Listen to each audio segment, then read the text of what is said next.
ஸ்ரீ ரேவா காண்டம் 20ஆம் அத்தியாயம். வராக கல்பத்தின் தொடர்ச்சி. யுதிஷ்டிர மாமன்னர் கூறினார், பாவமற்றவரே, உங்கள் அருளால் சிவபெருமானால் செய்யப்பட்ட பல்வேறு செயல்களையும் அழிவுகளையும் நான் கேட்டறிந்தேன். இப்போது சார்ந்த வில்லை ஏந்திய இறைவனின் பராக்கிரமத்தை குறித்து கேட்க விரும்புகிறேன். சிறந்த பிராமணரே, பகவான் ஸ்ரீ மகாவிஷ்ணுவை குறித்து நீங்கள் கண்டவற்றை எனக்கு கூறுவது தங்களுக்கு பொருத்தமானது. மார்க்கண்டேய முனிவர் கூறினார், இனி பிரஜைகளின் அழிவின் சிறப்பு இயல்பு, அவற்றை காணப்படும் குறிப்பிடத்தக்க அபசகுணமான அடையாளத்தையும் கல்பம் எவ்வாறு மறுசுழற்சி செய்யப்படுகிறது என்பதையும் நான் விவரிக்கிறேன்.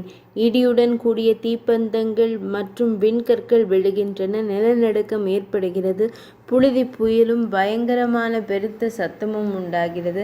எச்சர்கள், கந்தர்வர்கள் மற்றும் கிண்ணறர்கள், பிசாசர்கள், உரகாக்கள் மற்றும் ராட்சசர்கள், இவர்கள் அனைவரும் யுகத்தின் முடிவு நெருங்கும் போது அழிவை அடைகின்றனர்.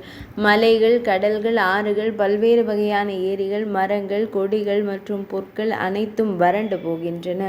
இவ்வாறு எல்லாம் குழப்பத்தில் இருந்தபோது எல்லா பகுதிகளும் அனைத்து மூலிகைகள் மற்றும் நீரின்றி காணப்பட்ட போது அசையும் மற்றும் அசையா உயிர்களை கொண்ட 3 உலகங்களும் ஒரு காய்ந்த மரக்கட்டை போல காட்சியளித்தது. நண்பகலில் நீராடுவதற்கான நேரம் வந்தபோது 3 உலகங்களும் அணுக முடியாதவையாகவும் காண முடியாத அளவிற்கு விழிகளை பறிக்கும் நெருப்பு வடிவிலும் இருப்பதை கண்டேன். கிழக்கில் 2 சூரியன்கள் காணப்பட்டன. அன்பானவரே, அவ்வாறே வடக்கிலும் மேற்கிலும் கூட அதே போல் தெற்கிலும் 2 ஒளிரும் சூரியன்கள் காணப்பட்டன. நாகலோகத்தில் 2 சூரியன்களும் வானத்தின் நடுவில் 2 சூரியன்களும் நிலை கொண்டிருந்தன. இவ்வாறு 12 ஆதித்யர்களும் எல்லா திசைகளிலும் பிரகாசிக்கத் தொடங்கினர். அவர்கள் மலைகள், பூங்காக்கள் மற்றும் காடுகள் உட்பட முழு பூமியையும் எரித்தனர். ரேவா நதியையும் எண்ணெயும் தவிர வேறு எதுவும் எரியாமல் காணப்படவில்லை. பூமி எரிந்து கொண்டிருந்த போது நெய் மற்றும் யாக பொருள்களின் வாசனை வெளிப்பட்டது. அப்போது என் உடல் வறண்டு போனது. தாங்க முடியாத தாகமும் என்னை ஆட்கொண்டது. எனக்கு தண்ணீர் கிடைக்கவில்லை. சூரியன்களால் எல்லாம் வறண்டு போயிருந்தன. நான் என் கமண்டலத்தை கண்டேன், அதுவும் வறண்டிருந்தது. அப்போது நான் துக்கத்தால் வருந்தினேன். குறிப்பாக தாகத்தால் பெரிதும் வாடினேன். சுற்றிலும் கண்டவாறே பூமியிலிருந்து வானத்திற்கு துள்ளி குதித்தேன். அப்போது ஆகாயத்தில் அழகாக அலங்கரிக்கப்பட்ட ஒரு இல்லத்தை கண்டேன். சிறந்த அரசனே, அதை காண விரும்பிய நான் பலவிதமான மற்றும் அற்புதமான அம்சங்களை கொண்ட மதில்களை கடந்து தாழ்பால்களுடன் கூடிய பலகைகளால் அலங்கரிக்கப்பட்ட வாயில்களை அடைந்தேன். அதன் கோபுரங்களும் அவற்றின் உச்சிகளும் விசித்திரமாகவும் வேடிக்கையாகவும் இருந்தன. அதன் உயரம் 86,000 யோஜனைகள். அதில் பாதி தனியாக தங்கம் மற்றும் இரத்தினங்களால் அலங்கரிக்கப்பட்டிருந்தது. சிறந்த அரசனே, அதன் மையத்தில் ஒரு பெரிய படுக்கையை கண்டேன். தெய்வீகமான கூந்தலை கொண்ட ஒரு உருவம் அந்த படுக்கையில் படுத்திருந்தது. அவர் சுருள் முடிகளுடன் ஒரு முழு யோஜனை நீளத்திற்கு நீட்டி படுத்திருந்தார். ஒளிரும் பிரகாசம் கொண்ட ஒரு அற்புதமான கிரீடத்தால் அவரது பொலிவு அதிகரித்திருந்தது. அவர் கருமையான நிறம் கொண்டவராயும் தாமரை இதழ்கள் ஒளியுடனும் இருந்தார். அவரது மூக்கு அழகாக இருந்தது. அவரது முகம் சிங்கத்தைப் போல கம்பீரமாக இருந்தது. அவரது கரங்கள் நீளமாக இருந்தன. சிறந்த மீசையும் தாடியும் அவரது கன்னங்களை அலங்கரித்தன. அவர் திரிவலி நாபிக்கருகில் உள்ள சுருள் முடிகள் கொண்டு அழகாக இருந்தார். மேலும் அவரது செவிகள் செவியணிகளால் அலங்கரிக்கப்பட்டிருந்தன. அவர் பருத்த உடலுடனும் சதைப்பற்றுள்ள உறுப்புகளுடனும் காணப்பட்டார். அவருடைய பக்கங்கள் சுழல் போன்ற வளைவுகளால் அலங்கரிக்கப்பட்டிருந்தன. அவருடைய இடுப்பு மிகவும் கம்பீரமாக இருந்தது. முழங்கால்களும் கெண்டை கால்களும் நன்கு உருண்டையாக இருந்தன. அவருடைய உள்ளங்கரங்களில் தாமரையின் வடிவம் குறிப்பிடப்பட்டுள்ளது. அவருடைய சிறந்த நகங்களும் விரல்களும் லேசான சிவப்பு நிறத்தில் இருந்தன.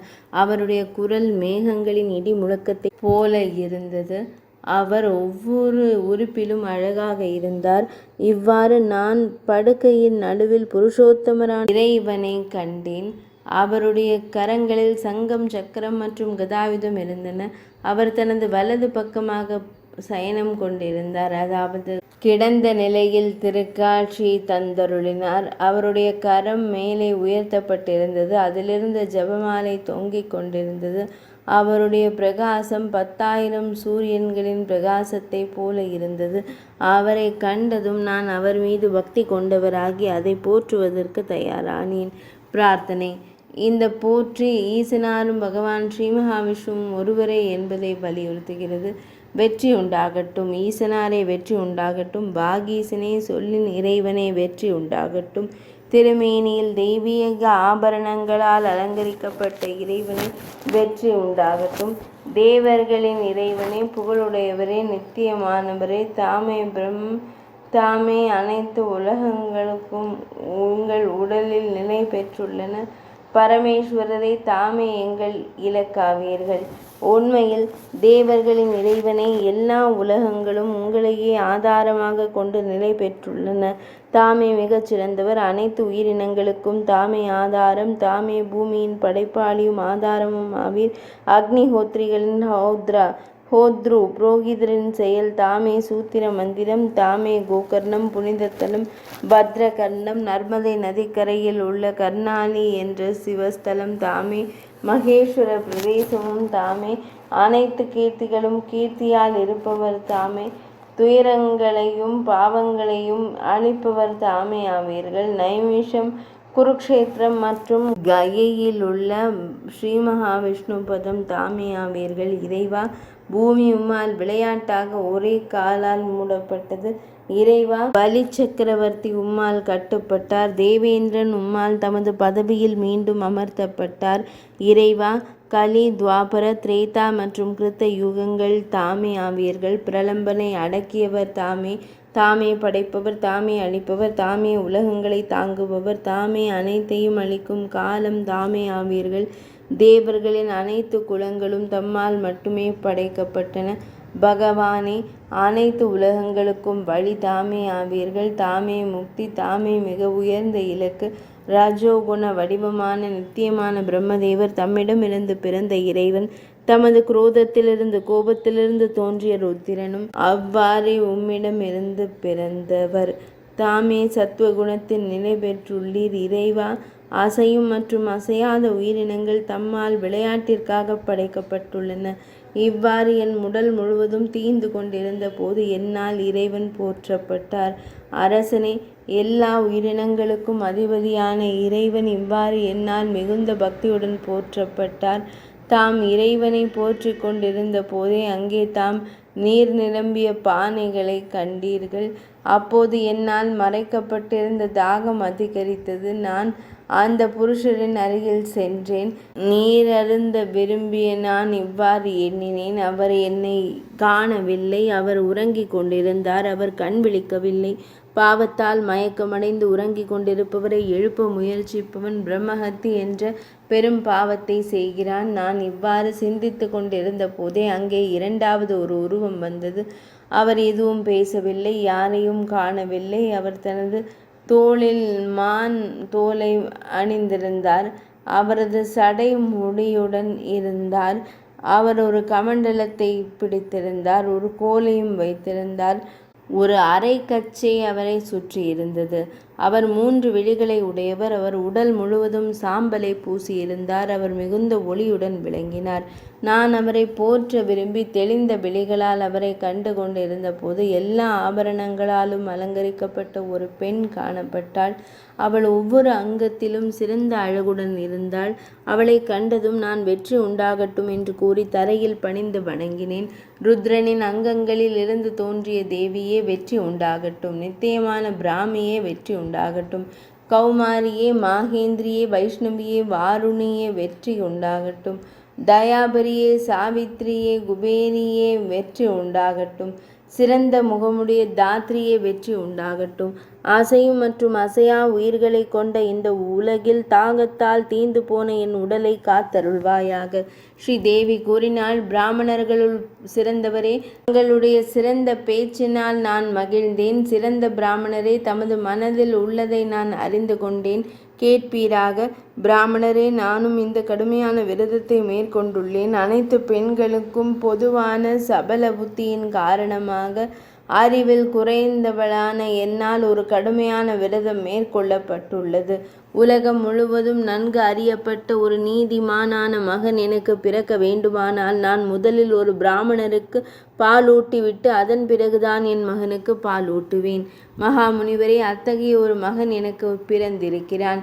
சிறந்த பிராமணரே, நீங்கள் உயிருடன் இருக்க விரும்பினால் மார்பகங்களை பருகுங்கள். மார்க்கண்டேய முனிவர் கூறினார், பிராமணர்களை பொறுத்தவரை இது அதாவது மார்பகங்களை பருகுவது செய்யக்கூடாத ஒன்றாகும். மேலும் ஒரு சிறுவனுக்கு பூணூல் அணிவிக்கப்பட வேண்டும். இல்லையெனில் அந்த விரதத்தை நிறைவேற்ற முடியாது. தாமரை கண்ணியே, 3 உலகங்களிலும் பிராமணத்தன்மையை பெறுவது கடினம். ஒருவர் எவ்வாறு பிராமணராகிறார் என்பதையும் எந்த சடங்குகளின் மூலம் பிராமணராகிறார் என்பதையும் இப்போது கேளுங்கள். முதலில் எங்களிடம் புனித சடங்குகளின் மூலம் பீஜவாபனம், விதை விதைத்தல் என்ற சடங்கு செய்யப்படுகிறது. விதை தூவப்படுவதால் இது பீஜசேஷபம் என்று அழைக்கப்படுகிறது. மதிப்பிற்குரிய பெண்ணே, அதன் முடிவில் 2வது சடங்கான கர்ப்பாதானம், கருத்தரித்தல் நடைபெறுகிறது. பும்சவன சடங்கு 3வது, சீமந்தம் 4வது, 5வது ஜாத கர்மம், பிறந்த பின் செய்யப்படும் சடங்கு நாமகரணம், பெயரிடுதல் 6வது சடங்கு என்று அழைக்கப்படுகிறது. நிஷ்கிராமம், குழந்தையை முதன்முறையாக திறந்த வெளியில் அழைத்து செல்லுதல். 7வது சடங்கு அன்னப்பிராசனம், முறையாக உணவு ஊட்டுதல். 8வது சடங்கு சூடாகர்மம், தலைமுடியை கத்தரித்தல். 9வது சடங்கு 10வது மௌஞ்சி பந்தனம், பூணூல் அணிவித்தல். அதன் பிறகு ஐஷிகம், தார்விகம், சௌமிகம், பௌமிகம், பத்னி சம்யோஜனம், திருமணம் ஆகிய சடங்குகள் செய்யப்படுகின்றன. பின்னர் தெய்வ கர்மம், கடவுளர்களுக்கு அவிர்வாகம் அளித்தல் வருகிறது. பின்னர் மானுஷ்யகம், மனிதர்கள் தொடர்பான சடங்குகள் மற்றும் பித்ரு கர்மம், முன்னோர்களை திருப்திப்படுத்தும் சடங்குகள் ஆகியவை வருகின்றன. சிறந்த தேவியே, இந்த சடங்குகள் 10ஆம் அல்லது 8ஆம் சந்திர தினங்களில் செய்யப்படுகின்றன. பின்னர் சிராமணி நட்சத்திரத்தில், சைத்திர மற்றும் அஸ்வினி மாதங்களின் தர்ஷ மற்றும் பௌர்ணமி தினங்களில் பூத, பவ்ய, இஷ்ட, பார்வண, ஸ்ரார்த்த, ஆக்ரயண சடங்குகளும், நிரூட, பசு சவன, சௌத்ராமணி, அக்னிஷ்டோம, அத்தியக்னிஷ்டோம, ஷோடசி வாஜபேய, அதிராத்திர, ஆப்டோரியாம, தச வாஜபேய சடங்குகளும் எல்லா உயிரினங்களிடத்திலும் பொறுமை, அனுசூயை, பொறாமையின்மை ஆகியவையும் பின்பற்றப்படுகின்றன. சௌச்சம், தூய்மை, மங்களம், சுபத்துவம், ஆகர்பண்யம், கஞ்சத்தனம் இன்மை மற்றும் அஸ்பிருக, ஆசையின்மை இந்த 48 சம்ஸ்காரங்களின் மூலம் செய்யப்படும் தீட்சையால் ஒருவன் பிராமணன் ஆகிறான். இதை உணர்ந்த பின்னர், மிகவும் மதிக்கத்தக்க பெண்ணே, என்னை தாய்ப்பால் அருந்தும்படி வற்புறுத்துவது உங்களுக்கு தகாது. சாந்தமான பெண்ணே, என்னை போன்ற ஒருவன் எப்படி தாய்ப்பால் அருந்த இயலும்? என் இந்த வார்த்தைகளை கேட்ட அந்த பெண் இந்த வார்த்தைகளை கூறினாள், தாம் தாய்ப்பால் அருந்தாவிட்டால் அந்த பையன் இறந்து விடுவான். 3 உலகங்களிலும், வேதங்களிலும், ஸ்மிருதிகளிலும் எல்லா பாவங்களிலிருந்தும் விடுபடலாம். ஆனால் சிசு கொலை பாவத்திலிருந்து விடுபட இயலாது என்று கேட்கப்படுகிறது. கொலை செய்த பாவம் உனக்கு ஏற்படும். இறைவனின் சிறந்த பக்தன் கூட சிசு கொலையின் விளைவுகளை 100 பிறவிகளில் அனுபவிக்க வேண்டியிருக்கும். இறந்த பிறகு அவன் 300 ஆண்டுகள் நன்றியுள்ள 4 கால் உயிரினத்தின் நிலையை அடைகிறான்.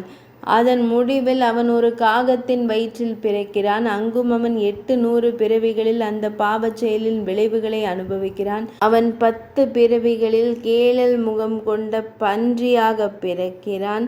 அதன் முடிவில் ஒரு புழுவாக பிறக்கிறான். பிறகு அவன் பசு, யானை, குதிரை மற்றும் மனித பிறவிகளில் படிப்படியாக உயர்கிறான். இவ்வாறு ஸ்ருதிகள், சாஸ்திரங்கள் மற்றும் வேதங்களில் கேட்கப்படுகிறது. எதிரிகளை அழிப்பவனே, சிறந்த பிராமணனே, ஒரு குழந்தையை கொல்வது மற்ற எல்லா பாவங்களையும் விட கொடிய பாவத்தை ஏற்படுத்துகிறது. ஒரு பையனை கொல்லும் பிராமணன் நிச்சயமாக நரகத்தில் வாட்டப்படுகிறான். அவன் 800 ஆண்டுகள் யமனால் சித்திரவதை செய்யப்படுகிறான். தாம் என் தாய்ப்பாலை அருந்தினால் குற்றம் குறைவானது. தாம் அருந்தாவிட்டால் பாவம் பல ஆண்டுகள் நீடிக்கும். தாம் பாலை அருந்தினால் பசி தணிவதோடு தாகமும் தணியும், மேலும் மிகுந்த புண்ணியமும் கிடைக்கும். எனவே தமது மனதில் எந்த சந்தேகத்தையும் கொள்ள வேண்டாம். வாருங்கள் பிராமணரே, அந்த பையனுக்காக என் மார்பகங்களிலிருந்து பாலை அருந்துங்கள். அந்த வார்த்தைகளை கேட்ட நான் மார்பகங்களிலிருந்து பாலை அருந்த தயாரானேன். அந்த சிறந்த தாய்ப்பாலை அருந்தும் போது எனக்கு ஒருபோதும் திருப்தி ஏற்படவில்லை. பரத குலத்தோனே, இவ்வாறு 33,000 ஆண்டுகள் கழிந்தன. நீண்ட காலமாக அந்த மாயையான உறக்கத்தால் மயக்கமடைந்து நான் மடியில் விழித்தெழுந்தேன். பாண்டுவின் மகனே, உறக்க மயக்கம் நீங்கியதும் நான் சுற்றிலும் கண்டேன். ஆனால் உறங்கிக் கொண்டிருந்த அந்த உயிரையோ அல்லது அந்த சிறுவனையோ காணவில்லை. பரத குலத்தோனே, நான் அந்த 4 நீர்க்குடங்களை கண்டேன். அந்த தேவியையும் காணவில்லை. அவர்கள் அனைவரும் எங்கோ சென்று விட்டனர்.